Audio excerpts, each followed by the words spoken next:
Bienvenue dans le débat sur France 24 consacré au discours d'Emmanuel Macron au Parlement européen de Strasbourg. Alors que le chef de l'État français préside le Conseil européen pendant 6 mois, Emmanuel Macron a mis l'accent sur les valeurs de l'Europe, démocratie, progrès, paix, et il souhaite une actualisation de la charte des droits fondamentaux, notamment sur les questions de l'IVG. Le président français a évoqué un nouvel ordre de sécurité et de stabilité et la nécessité d'une Europe puissante qui doit dialoguer avec la Russie, a-t-il dit.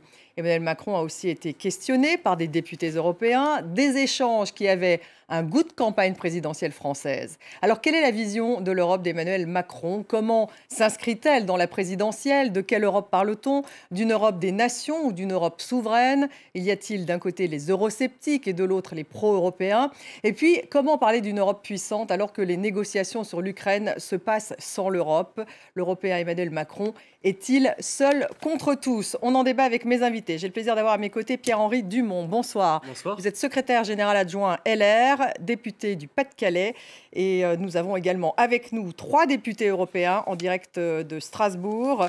Tout d'abord, Sandro Gozi, donc députée, non c'est là. Là, c'est Anna Desparnay-Grunenberg. Bonsoir à vous, franco-allemande. Vous êtes députée européenne Les Verts, Alliance Libre européenne, donc en direct de Strasbourg. Avec nous également Sandro Gozi, député européen La République En Marche, enfin le groupe Renew, comme on dit en Europe. Sandro Gozi, bonsoir et bienvenue à vous également.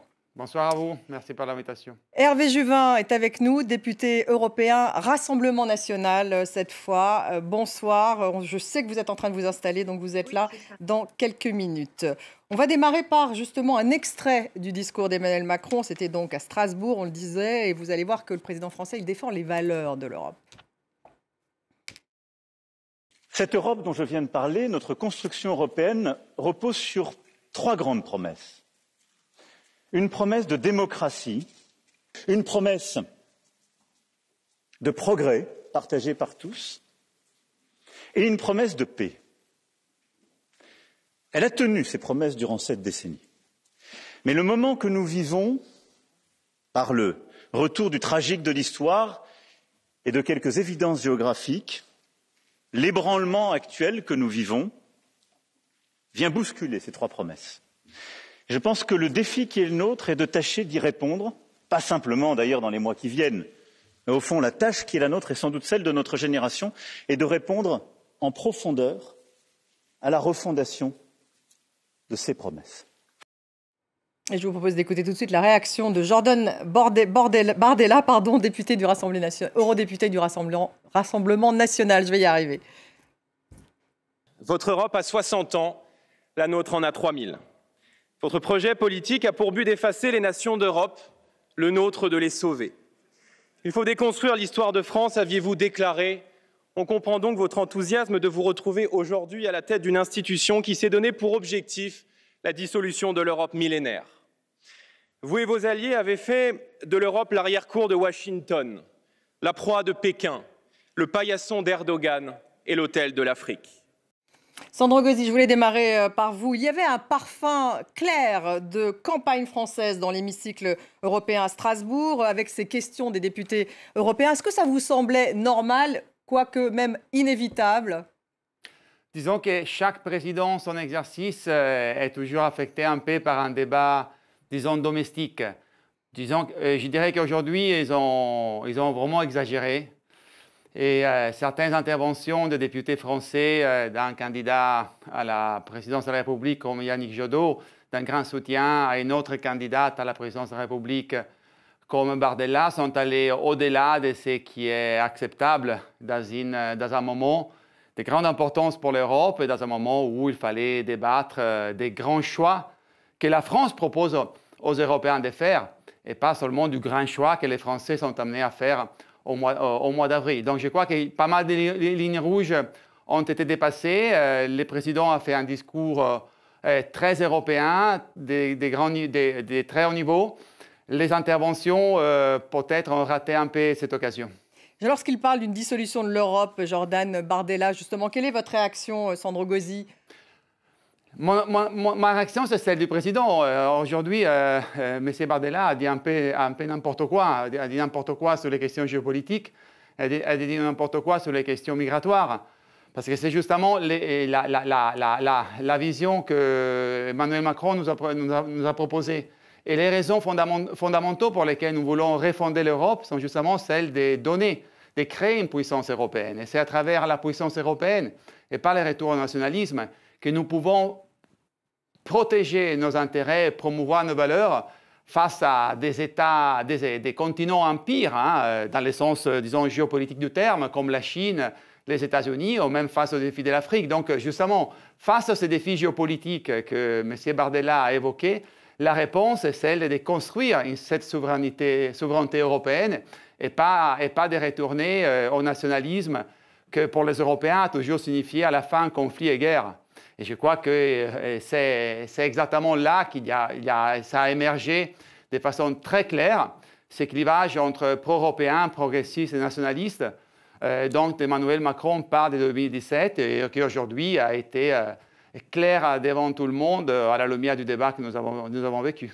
Hervé Juvin, vous êtes d'accord avec ce que vient de dire Sandro Gozzi? Est-ce qu'effectivement, il y a un vrai clivage entre votre vision de l'Europe, hein, puisque Jordan Bardella parle d'une dissolution de l'Europe, et la vision d'Emmanuel Macron, donc, à laquelle s'associe Sandro Gozzi? On sait que cette fois, Marine Le Pen ne veut pas sortir de l'Europe, contrairement à il y a 5 ans, elle ne veut pas sortir de l'euro. Donc, quelle est justement cette Europe que vous soutenez? Nous l'avons dit à maintes reprises, Marine Le Pen l'a répété dans sa conférence de presse hier, nous souhaitons une Europe des nations et des libertés, une Europe qui respecte l'identité des nations, qui fait la vraie diversité, donc la richesse de l'Europe, et nous pensons que l'Union ne sera rien si elle n'est pas le moyen de la liberté et de la souveraineté des nations. Je ne participerai pas à cette campagne présidentielle française qui s'est invitée au Parlement européen. Certaines interventions m'ont semblé effectivement assez déplacées dans ce lieu. Je dirais simplement que quand, comme Emmanuel Macron, veut participer à la refondation de l'Europe, pour une refondation, il faut être solide sur ses bases. Or, les bases ne sont pas solides. Il ne peut pas y avoir de souveraineté européenne parce que tout simplement, il n'y a pas de peuple européen et la souveraineté est l'apanage des peuples. Emmanuel Macron a rendu hommage à la singularité de l'Europe. Certes, mais s'il y a singularité, c'est bien les racines chrétiennes de l'Europe, c'est en raison de l'unité de peuplement de l'Europe depuis environ le XIe siècle. Et ça veut dire que si certains sont européens, d'autres ne sont pas européens. Enfin, laissez-moi rire quant aux prétentions démocratiques de M. Emmanuel Macron. L'état de droit, ça cache le gouvernement des juges et ça cache l'abstention totale du recours au suffrage universel. Retenez bien que depuis 2005 et le non néerlandais et français au référendum pour approuver la Constitution et le traité de Lisbonne, plus aucune fois l'Union européenne n'a osé demander aux Européens par le suffrage universel de ratifier une de ces décisions. On est en apesanteur démocratique et à cet égard, je pense que l'Union, oui, met gravement en danger la démocratie européenne. Pierre-Henri Dumont, en parlant de politique française, à Strasbourg, Manfred Weber, le chef de file du PPE, hein, le parti de la droite républicaine, a affiché son soutien à Valérie Pécresse. Donc même lui, finalement, ça a plongé dans l'ambiance campagne française. Que dénonce d'ailleurs à l'instant Hervé Juvin. Non mais pardon, mais c'est parfaitement normal. Nous avions proposé avec les Républicains de décaler la présidence française de 6 mois, comme l'Allemagne l'avait fait il y a de cela quelques années. Ça aurait permis d'éviter de phagocyter la présidence française du Conseil de l'Union européenne par la campagne présidentielle. Parce qu'on va avoir quoi? On va avoir une présidence du Conseil de l'Union qui sera amoindrie. Amoindrie parce que déjà, il n'y aura pas de dimension parlementaire, parce que l'Assemblée nationale et le Sénat vont arrêter de siéger à partir du mois de fin février, donc juste de fin février à juin, alors qu'on sait que la dimension parlementaire, c'est extrêmement important, il n'y aura absolument rien qui va se passer, et puis on va quand même se retrouver dans une situation où potentiellement celui qui a fixé les priorités de la PFUE ne sera pas forcément celui ou celle qui va la terminer. Donc Emmanuel Macron a décidé unilatéralement pour en faire un argument de campagne politique pour sa campagne interne. Mais l'Europe, on voit bien qu'elle intéresse les Français, que finalement elle est dans la campagne présidentielle, on l'a vu. Mais c'est bien pour ça, puisque l'Europe intéresse les Français et qu'en effet, votre interlocuteur, M. Juvin, a raison de dire qu'il y a peut-être une question de déficit démocratique en Europe, une impression de déficit démocratique en Europe, et quelle meilleure expression ça aurait été de dire que on décide, nous, peuple français, des lignes défendues par le futur président de la France lors de l'élection présidentielle qui a lieu en avril, pour que celui ou celle qui sera élu pourra les porter avec la légitimité démocratique d'une élection qui a lieu quelques semaines auparavant devant l'ensemble de ses collègues au sein du Conseil. Ça aurait été profondément puissant et ça aurait pu permettre de mettre en avant les véritables besoins, les faire avoir des vraies avancées à l'Union européenne et à la France, alors que là, on est sur une présidence chancelante qui se termine. Chancelante parce que c'est la fin, parce que c'est la fin d'un mandat. Parce que c'est la fin, et parce que, une fois de plus, celui qui commence la présidence française ne sera peut-être pas, en tout cas je l'espère, celui qui va la terminer. Et ça pose un vrai sujet. Anna de Parnay-Grunenberg, vous appartenez aux Verts, mais vous êtes aussi franco-allemande. Donc c'est intéressant d'avoir votre vision de ce climat de campagne présidentielle française. Qu'en avez-vous pensé dans cet hémicycle à Strasbourg? C'était inévitable, vous vous dites, ou c'était trop, comme vient de le dire Hervé Juvin? C'était légitime? Moi, je pense qu'en fait, il y a eu quand même une grande confusion.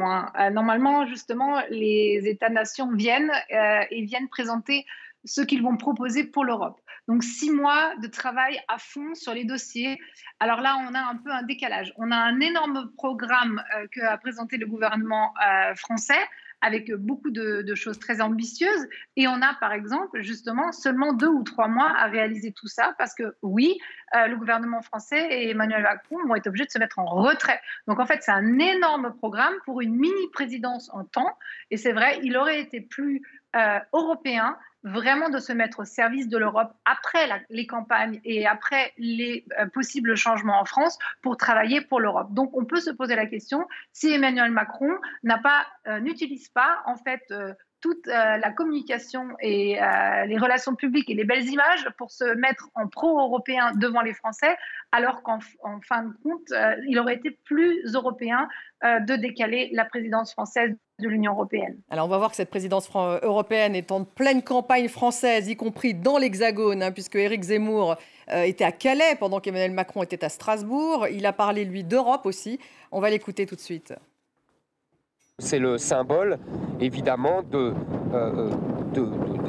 d'abord du traité de Schengen qui ne fonctionne pas. C'est le symbole d'une immigration folle qui détruit tout sur son passage. C'est le symbole d'une Europe qui a complètement renoncé à se protéger des invasions migratoires. Sandro Gozzi, vous l'avez entendu, Éric Zemmour qui dit que l'Europe a renoncé de se protéger d'une invasion migratoire. Alors c'est vrai que Emmanuel Macron a parlé de réformer Schengen, mais est-ce qu'il va d'abord réussir et quel est le projet exactement? Tout d'abord, Emmanuel Macron a présenté une vision qui est la sienne depuis 2017 et cette présidence française de l'Union européenne a été préparée depuis 2017. Et sur la vision d'Emmanuel Macron, les Français se sont exprimés en 2017. La France a déjà eu une présidence française de l'Union européenne pendant une campagne électorale en 1995. Je ne m'en souviens pas à l'époque, les représentants de la droite française se plaindre de ça. Donc toutes ces polémiques sont absolument inutiles. Aujourd'hui, il a présenté une vision, il a présenté sa vision que les Français connaissent bien et que les Européens commencent à bien connaître, apprécier. Et il a présenté aussi des priorités sur lesquelles on veut avancer pendant la présidence française. Mais réformer Schengen, ça veut d'abord dire réformer le droit d'asile? Une de ses priorités, c'est la réforme de Schengen et plus en général, finalement, avancer sur une véritable politique européenne efficace de l'asile et de la gestion des frontières externes. Ça, c'est les avancées sur lesquelles on va travailler pendant la présidence française. Donc, renforcer la gestion des frontières externes.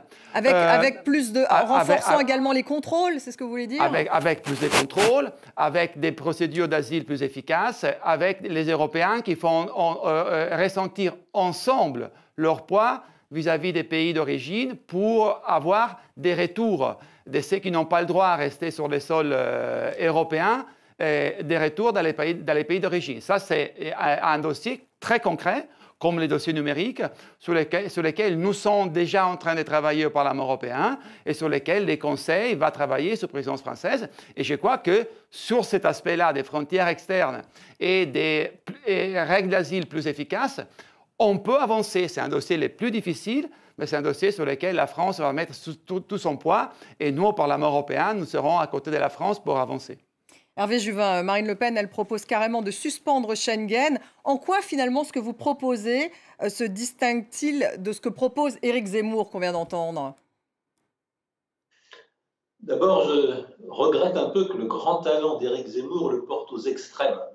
Pour ma part, je pense que tout ce qui est excessif est insignifiant. Et Éric Zemmour emploie des mots que, pour ma part, je n'emploierai pas. Je pense, pour répondre à votre question, que la remise en cause de l'espace Schengen dépend pour beaucoup de la manière dont l'Union européenne va tenir les frontières extérieures de l'Europe. Soyons clairs, il n'y a pas d'union des nations européennes, il n'y a pas de grand marché intérieur, il n'y a pas d'état de droit en Europe si on ne tient pas les frontières extérieures. Ce que je répondrai tout simplement à votre question, c'est que l'accès à la citoyenneté, les règles d'accès au territoire, c'est un privilège de la souveraineté nationale. Et donc il n'est pas question pour nous, nous n'acceptons pas qu'une Union européenne hors sol, sortie des nations qui la composent, décide de répartir les migrants, notamment ceux qui sont en situation irrégulière, dans les pays de son choix.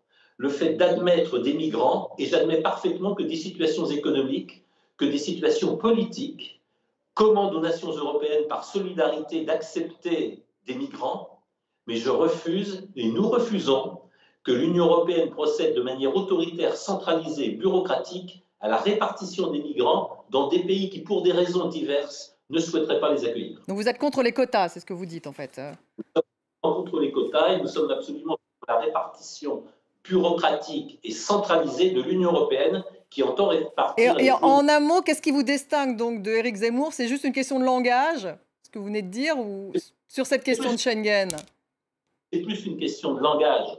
L'Union européenne, les nations européennes s'enorgueillissent à juste titre d'une tradition d'accueil. Elles ont su accueillir les boat people, elles ont su accueillir des dizaines de milliers de réfugiés politiques qui réellement étaient menacés, réellement étaient persécutés dans leur vie et sur leur territoire d'origine. Ça ne veut absolument pas dire que ces réfugiés soient identiques aux migrants économiques, pour la plupart en cherche simplement de prestations sociales et en cherche de conditions de solidarité détournées. C'est probablement un point de différence avec Éric Zemmour. Oui, nous devons conserver les traditions d'accueil des réfugiés politiques. Oui, l'Union européenne et les nations européennes doivent rester une terre d'accueil pour ceux qui sont persécutés pour leurs opinions, pour leur religion, pour leurs mœurs, sur leur territoire d'origine. Non, l'Union européenne ne peut pas s'ouvrir à tous les vents des réfugiés économiques. Pierre-Henri Dumont, finalement, êtes-vous en désaccord avec ce que vient de dire Hervé Juvin sur la politique de Schengen? Valérie Pécresse, elle évoque une passoire, hein, c'est ce qu'elle a évoqué, vous étiez avec elle en Grèce. Zemmour évoque une invasion. La réalité, c'est quoi? C'est que ceux qui décident aujourd'hui de qui rentre en Europe, ce ne sont pas les États, ni même l'Union européenne, ce sont les passeurs. Et que donc, il est aujourd'hui nécessaire de faire en sorte que ceux qui arrivent en Europe, arrivent dans chacun des pays membres de l'Union européenne, soient désirés par les pays qui sont les réceptacles de cette immigration. Donc la réforme de Schengen proposée par Emmanuel Macron. La réforme de Schengen, Monsieur Gozzi l'a dit tout à l'heure, ça fait 5 ans qu'Emmanuel Macron en parle. Quels sont les résultats d'Emmanuel Macron? Rien. Comment est-ce qu'on peut penser que les 5 prochaines années, Emmanuel Macron réussira à faire ce qu'il n'a pas su faire en 5 ans? La réalité, c'est quoi? C'est que quand Emmanuel Macron tape sur les Polonais ou sur les Hongrois en disant c'est pas bien, vous avez mis des barbelés, vous avez mis des grillages aux frontières extérieures de l'Europe, la réalité, c'est que c'est ce qui est demandé dans Schengen. Ce qui est demandé dans Schengen aujourd'hui... Donc vous êtes pour qu'on mette des murs? Moi, je suis pour qu'on mette des murs à l'extérieur, à la frontière extérieure de l'Europe, c'est-à-dire que l'Union européenne soit très simplement une Union européenne où on peut rentrer que dans certains endroits, les aéroports, les portes sur les territoires continentaux, parce que si on ne met pas des murs aux frontières extérieures de l'Europe, on mettra des murs à l'intérieur de l'Union européenne. Et d'ailleurs, quelle a été la réaction quand les vagues d'immigration sont arrivées depuis les troubles au Moyen-Orient? La première des réactions, ça n'a pas été de fermer les frontières extérieures, c'était de fermer les frontières intérieures. C'était de remettre des contrôles à la frontière entre la France et l'Italie, ils y sont toujours. Ça a été de remettre des contrôles entre la France et l'Espagne. Moi, je préfère très clairement qu'on applique Schengen tel qu'il est écrit aujourd'hui. Donc pas de suspension comme le propose par exemple Marine Le Pen. Schengen. Mais commençons déjà par l'appliquer, et une fois plus, si on veut avoir un nouveau Schengen, il faut que tout le monde soit d'accord. Est-ce que vous croyez sérieusement, est-ce que quelqu'un autour de la table ou en visio peut sincèrement penser qu'on va réussir à mettre d'accord la Pologne, Orban, en Hongrie, la France, l'Italie et l'Espagne, qui ont des problématiques totalement différentes? Alors, moi, je préfère qu'on ait des systèmes, comme on l'a vu en Grèce avec Valérie Pécresse, où on était vendredi, où il y a un contrôle de tous ceux qui arrivent sur le continent européen, là en particulier dans les îles. Avec les hotspots. Hein, avec des hotspots. Mais les hotspots existent déjà, pardonnez-moi. Non, ils n'existent pas. 2, c'est une nouvelle création qui a pu être permise parce que le gouvernement grec, qui est un gouvernement de droite, PPE, a mis en place des mesures qui sont extrêmement volontaristes avec le soutien de l'Union européenne pour prendre les empreintes, enregistrer chaque personne qui rentre dans l'Union européenne, parce qu'il y a aussi excusez-moi du peu, mais un petit enjeu de sécurité intérieure, voire de terrorisme, parce qu'il y a malheureusement, on a eu des précédents, en particulier en 2015 en France, avec des vagues migratoires qui n'ont pas été contrôlées et qui ont pu conduire à l'infiltration de personnes qui ensuite ont commis des attentats. Ce sont des choses qu'on ne peut pas tolérer, qu'on ne peut pas accepter. Et une fois de plus, si on ne contrôle pas les frontières extérieures de l'Union européenne, on va se retrouver avec des murs à l'intérieur de l'Union européenne. Et donc voilà, j'ai du mal à voir la différence entre votre programme et celui d'Emmanuel Macron sur cet aspect-là. Parce qu'Emmanuel Macron ne le met pas en place. Enfin, une fois de plus, pardon. Donc c'est parce qu'il ne le met pas en place, mais l'idée est la même. C'est-à-dire que les idées, vous savez, ça ne permet pas de pouvoir avoir une Union européenne qui fonctionne et qui permet aux habitants, aux citoyens de l'Union européenne et des pays membres de l'Union européenne de penser qu'ils sont protégés, de penser qu'ils sont sécurisés. Nous, on préfère une Europe qui fonctionne, qui fait ce qu'elle dit, plutôt qu'une Europe qui palabre comme le fait Emmanuel Macron, comme il l'a refait aujourd'hui, comme il le fait depuis 5 ans, avec 0 résultat. Une fois de plus, le meilleur exemple, c'est ce qu'a fait Mitsotakis, le Premier ministre grec, dans les îles, et en particulier à Samos où on était, à savoir la création d'un véritable hotspot où tous ceux qui arrivent sont enregistrés, les empreintes sont prises, et ceux qui n'ont pas vocation à rester en Grèce ou en Union européenne sont renvoyés en Turquie. Sandro Gozzi, vous réagissez avant que je fasse justement qu'on écoute Yannick Jadot. J'espère que quelqu'un a expliqué à Valérie Pécresse et aux gens qui l'accompagnaient que ce qu'elle a vu en Grèce, c'est un projet pilote de l'Union européenne qui justement anticipe ce que nous proposons de faire au niveau de Schengen. C'est exactement cela. Ce n'est pas une invention du PPE, ce n'est pas une invention du gouvernement grec, c'est un projet pilote qui veut montrer qu'on peut gérer différemment les frontières externes de l'Union européenne avec un engagement réel, véritable, de l'Union européenne au niveau du budget, au niveau du soutien politique. C'est en petit ce que nous voulons faire à travers la réforme de Schengen. Et je crois que les Polonais, qui pensaient que comme ils n'étaient pas sous la Méditerranée, n'auraient jamais connu des crises migratoires, maintenant, avec ce qui s'est passé en Biélorussie et en Ukraine, ont compris qu'ils doivent jouer les jeux. Et aujourd'hui, il y a des conditions politiques de l'Union européenne pour trouver un accord au moins sur la question des règles d'asile plus uniformes et gestion des frontières externes plus efficace. Il y a des conditions qu'il n'y avait pas il y a 2, 3, 4, voire 5 ans. Et la coopération entre la présidence française et la présidence tchèque et suédoise, qui sont 3 gouvernements qui ont des positions plutôt différentes sur l'asile et l'immigration, parce que la République tchèque, ça fait partie du groupe des Visegrad, donc les alliés historiques des Orban et des Polonais. Le fait qu'ils travaillent main dans la main avec les présidences françaises pour aborder sur ces dossiers, elle est signe que la stratégie d'Emmanuel Macron là-dessus est la bonne. C'est un dossier hyper compliqué, mais c'est un dossier sur lequel, de ce point de vue, on peut avancer. Et c'est que les Républicains ont découverte du projet pilote de l'Europe en Grèce ont vu, c'est ce qu'exactement nous voulons faire à l'échelle européenne. Alors, on va écouter Yannick Jadot, puisqu'on va passer justement au thème du climat. Voilà ce qu'il a... il a alpagué Emmanuel Macron, on l'écoute. Vous resterez dans l'histoire, Monsieur le Président de la République, le président de l'inaction climatique. Parce qu'au fond, vous êtes un climato-arrangeant. Vous préférez signer des armistices avec les lobbies plutôt que de mener la guerre contre le dérèglement climatique. Vous préférez procrastiner, tel Meryl Streep dans le film Don't Look Up, reporter, renoncer, fantasmer sur des solutions dans 10, 15 ou 20 ans. Anna de Parnay-Grunenberg, je ne sais pas si vous avez vu Don't Look Up avec Meryl Streep, qui effectivement incarne un président qui ressemble un petit peu à Donald Trump, si je puis dire. Est-ce que vous êtes d'accord avec Yannick Jadot, avec ce qu'il a dit? Est-ce que finalement, le climat et Macron, c'est vraiment rien à voir?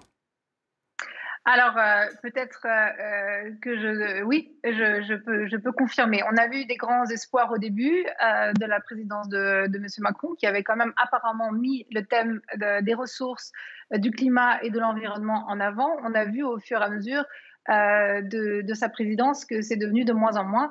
Et je dirais que là, le point le plus sensible aussi en Europe, et là je trouve que M. Macron n'est pas très européen, c'est que pendant que le nouveau gouvernement allemand s'est mis en place, il a fait des majorités pour faire passer le nucléaire comme énergie verte, comme énergie du futur. Alors ça, c'est quelque chose, quand on sait la sensibilité de ce thème de l'Allemagne, c'est vraiment quand même un affront.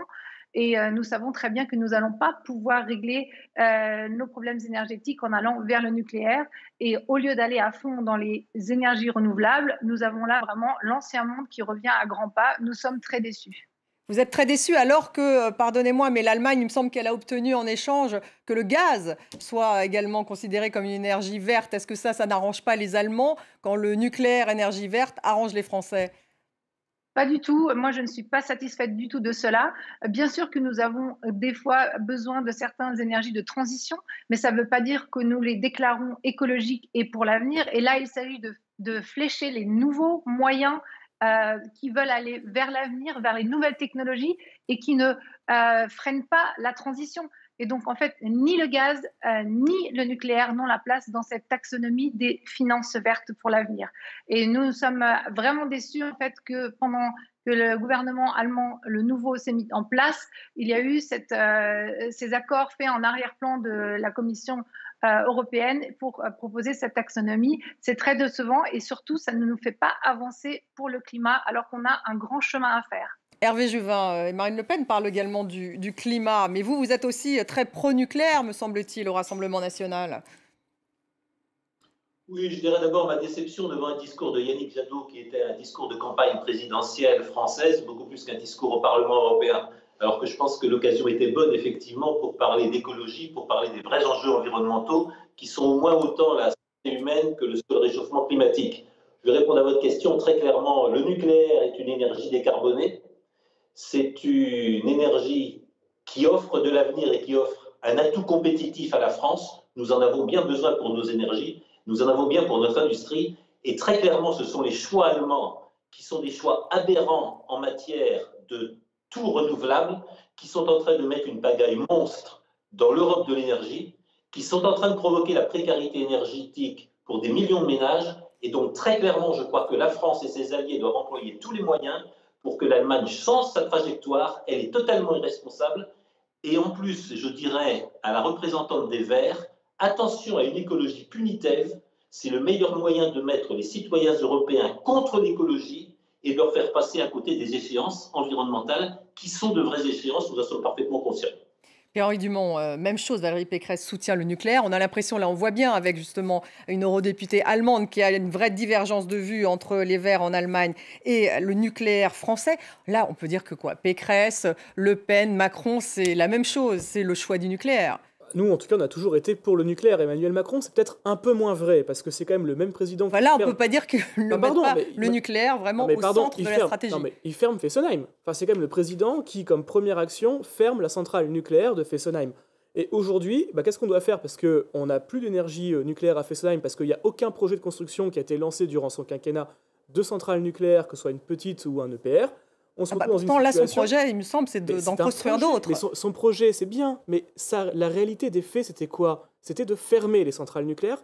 Il n'est toujours pas revenu, d'ailleurs, sur sa proposition, après avoir fermé Fessenheim, de fermer plusieurs tranches de réacteurs nucléaires, dont, à côté dans ma circonscription, à Gravelines. Et ça fait quoi? Ça veut dire que pour, aujourd'hui, éviter le blackout, éviter qu'on ait des coupures d'électricité 1 heure par jour en France, on est obligé d'importer de l'énergie qui a été fabriquée, produite en Allemagne à partir de lignite, qu'on est obligé d'importer du gaz russe, ou qu'on est obligé en France, rouvrir les centrales à charbon et augmenter les quotas d'émissions de CO2. On n'ouvre pas les centrales à charbon en France. On devait les fermer, et finalement, on a augmenté les plafonds d'émissions de gaz de CO2 parce qu'on n'a pas une stratégie nucléaire en France. Alors Emmanuel Macron commence à être un converti du nucléaire sur le tard, c'est très bien, mais comme Emmanuel Macron dit quelque chose et fait à chaque fois l'inverse, excusez-moi d'être un peu sceptique sur ça. Et je vous donne un exemple extrêmement concret.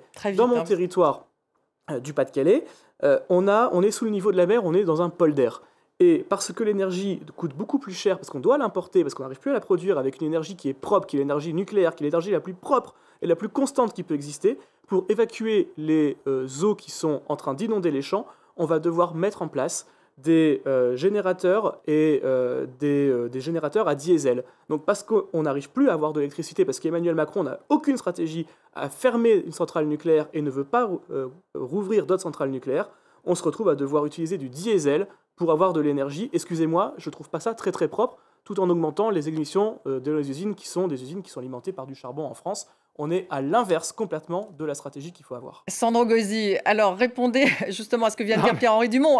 On a quand même l'impression qu'Emmanuel Macron a fait choix du nucléaire, mais manifestement, peut-être un petit problème dans la stratégie, dans la cohérence. M. Dumont arrive à critiquer Macron même quand il est d'accord avec lui, parce qu'il a la consigne de critiquer Macron, point barre. Donc, je veux dire, c'est tout simplement... Bon, moi, je voudrais... Vous aurez pu parler à Yannick Jadot avant son intervention, parce que comme il a fait toute son intervention contre les choix nucléaires d'Emmanuel Macron, si c'est vrai ce que vous dites, vous aurez pu donner d'autres idées à Yannick Jadot. Là aussi, encore une fois, c'est du n'importe quoi. Aujourd'hui, Emmanuel Macron a indiqué clairement, a défendu clairement les choix nucléaires comme un des éléments fondamentaux pour réussir dans la stratégie de neutralité carbone. Il a répondu aux critiques de Yannick Jadot et d'autres sur ces choix. Il a été très cohérent. Et de l'autre part, je voudrais dire qu'à la collègue allemande, elle disait qu'elle était déçue. Moi, je voudrais lui demander où elle a été depuis 2019. Où elle a été. Bon, elle a été au Parlement européen avec moi, je n'ai pas l'impression. Parce que si le pacte vert, ce qu'on appelle le Green Deal, est une priorité de la Commission européenne et du Parlement européen, si Ursula von der Leyen, la présidente de la Commission européenne, s'est engagée là-dessus, c'est surtout suite à l'initiative d'Emmanuel Macron. Si pendant la présidence française du Conseil de l'Union européenne, on va avancer sur les prix carbone aux frontières externes de l'Union européenne, c'est grâce justement à l'action d'Emmanuel Macron, parce que nous voulons faire de la justice écologique et mettre sur un niveau de parité nos entreprises européennes qui doivent respecter les obligations des accords de Paris et les obligations de transition écologique. Nous voulons les mettre sur les mêmes terrains de jeu que leurs concurrents non européens. Donc, les prix carbone aux frontières externes va exactement dans cette direction, et c'est un instrument, un instrument politique et une ressource financière fondamentale pour la transition écologique. Et puis, si on a coopéré, même avec les groupes des Verts, peut-être pas avec la collègue, peut-être que ce n'est pas aperçu, mais on a adopté au Parlement européen une stratégie pour rendre les marchés uniques durables et compatibles avec la transition écologique, et la France a aussi soutenu, la France a aussi soutenu, dans laquelle j'ai travaillé très bien avec son collègue David Cormont. Je ne sais pas si la députée franco-allemande s'en est aperçue, que nous, des Renew, les macronistes, ont très bien travaillé là-dessus. Et donc, honnêtement, si on veut continuer avec la propagande si Jadot aujourd'hui, on peut continuer. Si on veut parler du sérieux de l'engagement de Macron, on peut rappeler aussi que l'accord de Mercosur a été suspendu, n'a pas été signé, justement parce que Bolsonaro au Brésil ne veut pas s'engager sur les engagements de transition écologique, sur les accords de Paris, sur le respect de la biodiversité, et ça aussi, ça a été à l'initiative d'Emmanuel Macron. Donc, je veux bien qu'elle s'est dit déçue, peut-être, et ce n'est pas aperçu de ce qui s'est passé depuis 2019. Anna Desparnay-Grunenberg, vous répondez très vite sur cette question, juste à ce que vient de dire Sandro Gozzi. Vous ne vous êtes pas aperçu qu'en fait, il y avait quand même un Green Deal que tout le monde soutenait en Europe, rapidement, parce que je voudrais qu'on passe aux valeurs. C'est très simple de dire aux autres qu'ils dorment. Je suis en commission transport et en commission agriculture. Je sais très bien ce qui a été fait et pas. Je suis tous les dossiers du Fit for 55. Ne vous inquiétez pas, je suis bien réveillée. Il ne s'agit pas de critiquer tout noir ou tout blanc ce que fait M. Macron. Ce n'est absolument pas mon intérêt. Ce n'est pas si intéressant que ça. Je suis désolée d'un point de vue européen.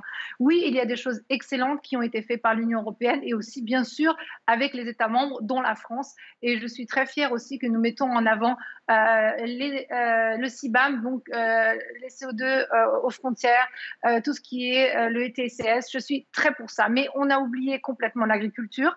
On n'a pas entendu parler aujourd'hui, il faut le dire, alors qu'elle est vraiment aussi la source de beaucoup de problèmes, pas seulement au niveau climatique, mais aussi au niveau des sols et de l'air. Et vous le savez aussi, pour les paysans, c'est difficile. On n'a pas du tout mis en avant, bien sûr, tout ce qu'il fallait aussi changer par rapport à notre politique de commerce extérieur, qui aussi, pour rejoindre le début, pour rejoindre aussi au début les idées migratoires, on n'en a pas parlé aujourd'hui, comment changer nos politiques Alors, je ne veux pas seulement dire du pour et du contre de M. Macron, c'est inintéressant, il faut parler des vrais thèmes. Et moi, je pense que la transition énergétique, là, la France est en train de faire une erreur en se bloquant tous, on voit bien quasiment tous les partis sur le nucléaire, alors que ce n'est pas l'avenir. Ça nuit à la biodiversité à long terme, et c'est peut-être décarboné, mais c'est très cher, et c'est absolument pas l'avenir de l'Union européenne. On voit bien les deux visions antinomiques. Je voudrais qu'on parle des valeurs. On va écouter Emmanuel Macron, qui a parlé d'une Europe puissante et démocratique. Et voilà ce qu'il dit sur la Pologne et la Hongrie. Moi, je suis surpris qu'on reproche à qui que ce soit, et d'ailleurs plusieurs l'ont fait, de signer des textes sur des sujets, qu'ils soient sociaux, qu'ils soient environnementaux, qu'ils soient énergétiques, avec des pays comme la Pologne et la Hongrie. Enfin, dans ces cas-là, faites arrêter l'Union européenne tout de suite ou excluez-les, c'est pas possible. Nous pouvons avoir un dialogue des désaccords et les assumer. Mais enfin, il est tout à fait légitime, y compris dans le cadre de désaccords de principes que nous avons avec certains pays, de continuer à avancer sur le reste de l'agenda. C'est le fonctionnement même de notre Europe. Hervé Juvin, la Pologne et la Hongrie, en menaçant l'état de droit, devraient-elles quitter l'Europe ? D'abord, je ne sais pas si la Pologne et la Hongrie menacent l'état de droit. Je crois que le gouvernement des juges, c'est une suspension de la démocratie. Et à cet égard, je crois que nous devrions avoir une oreille plus fine pour écouter ce que nous disent les Polonais et les Hongrois. Probablement, est-ce qu'Emmanuel Macron, à travers ses derniers voyages et ses derniers contacts, a en effet l'oreille fine? Parce que je crois qu'il y a une chose que nous devons entendre et que les pays de l'Est, qui ont résisté aux jougs soviétiques, nous disent, que quelqu'un comme Milan Kundera nous dit très bien. À l'Est, on a conservé sa liberté parce qu'on a conservé sa culture, sa langue, ses mœurs et sa foi. Alors qu'à l'Ouest, on croit qu'on va gagner la liberté en les jetant par-dessus les murs. Je pense, et si c'est le cas, si Emmanuel Macron a entendu ce qui nous vient de l'Est, qui est, je crois, la vraie liberté, c'est de pouvoir demeurer ce que l'on est. Eh bien, je pense que ce serait une avancée importante pour l'Union européenne parce que là, réellement, on pourrait conclure que l'Union européenne est riche de la diversité des nations qui la composent. Ça veut dire que nous devrions réviser fortement ce que nous entendons par l'état de droit qui aboutit à une uniformisation contre l'identité constitutionnelle des peuples et contre la liberté de chaque nation à décider elle-même de son destin. Pierre-Henri Dumont, vous êtes d'accord, il y a une procédure, il faut le rappeler, contre la Hongrie, une procédure européenne, justement parce qu'il y a des atteintes à l'état de droit. Bon, Milan Kundera, ce n'est pas tout à fait Viktor Orban. Votre opinion, est-ce qu'effectivement, elle devrait quitter l'Europe, la Pologne et la Hongrie? Non, mais de toute façon, à partir du moment où on est une Europe à 27, aujourd'hui, il faut prendre chaque pays avec ses spécificités. On ne peut pas demander à des pays d'avoir le même cheminement quand ils ont vécu sous le joug soviétique que des pays d'Europe de l'Ouest qui n'ont pas connu d'occupation depuis la fin de la Seconde Guerre mondiale. Donc il faut respecter, je pense, chaque pays. Et en cela, je pense que nous devons continuer à travailler sur l'intégration des pays qui n'a toujours pas été digérée suite au grand élargissement du début des années 2000, plutôt que de vouloir... Lesquels, c'est-à-dire les 10 pays qui sont rentrés, plus Croatie. On voit bien qu'aujourd'hui... Donc vous seriez pour un élargissement? C'est absolument pas ce que je vous ai dit. Je vous ai dit qu'au contraire, on doit continuer à travailler sur l'équilibre des niveaux de vie, par exemple, de salaire, en termes de droits sociaux, en termes de droits des femmes, d'égalité hommes-femmes, etc., entre ces pays dont l'intégration n'a pas encore été, je pense, totalement digérée par l'Union européenne, avant de vouloir, comme le veut Emmanuel Macron, continuer à élargir l'Union européenne. Et c'est pour ça que nous sommes totalement contre l'élargissement de l'Union européenne qui a été annoncé par Emmanuel Macron lors de son discours à Strasbourg, en particulier aux Balkans occidentaux.